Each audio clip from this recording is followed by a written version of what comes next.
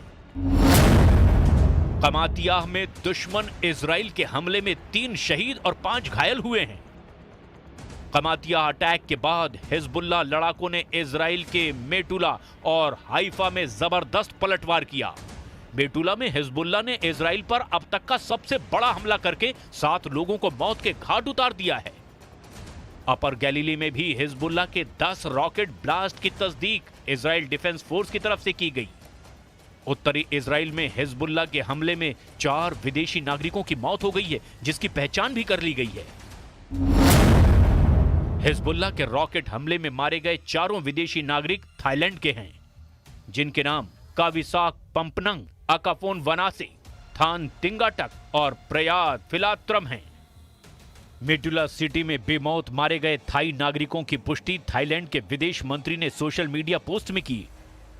Hezbollah के attack में अचानक आई तेजी और उससे होने वाली तबाही ने नेतन्याहू की टेंशन और बढ़ा दी है, लेकिन यह इजराइल के लिए सिर्फ ट्रेलर भर है।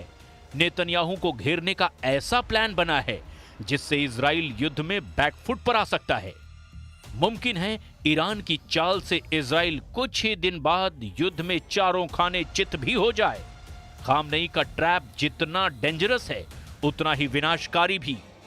आगे सुनिए नईम कासिम का वो बारूदी भाषण जिसने नेतन्याहू की सिक्योरिटी बढ़ाने पर मजबूर कर दिया है। हिजबुल्लाह के नए चीफ ने पीएम नेतन्याहू को क्लियर मैसेज दिया है कि वो ज्यादा दिन तक खैर नहीं मना पाएंगे, क्योंकि अब हिजबुल्लाह की रदवान फोर्स का फर्स्ट टारगेट कोई और नहीं, प्राइम मिनिस्टर नेतन्याहू ही हैं।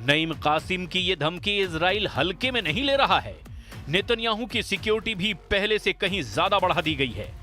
नेतन्याहू कब, कहां, कौन सी मीटिंग करेंगे, इसको भी ऐन वक्त पर ही अब तय किया जा रहा है। तेल अवीव में हाई अलर्ट है तो तेहरान में खुशियां मनाई जा रही है, और वजह है इराक में खामनेई को मिली बड़ी कामयाबी। इराक में करीब 1 साल से खाली संसद स्पीकर के पद पर महमूद अल मशहदानी की नियुक्ति कर दी गई है। महमूद अल मशहदानी साल 2006 से 2009 तक संसद के स्पीकर के तौर पर काम कर चुके हैं। महमूद अल मशहदानी की छवि ऐसे सुन्नी लीडर की है जो ईरान के बेहद करीब माने जाते हैं। इराक में स्पीकर का पद सुन्नी नेता के लिए, प्रधानमंत्री का पद शिया और राष्ट्रपति का पद कुर्द समुदाय के लिए तय है। ऐसे में नया स्पीकर उन मशहदानी को चुना गया जो सुन्नी लीडर के साथ साथ ईरान के समर्थक हैं। कुर्द, शिया और सुन्नी के इसी KSS अलायंस को अब खामनेई इजराइल और अमेरिका के खिलाफ खड़ा करने जा रहे हैं।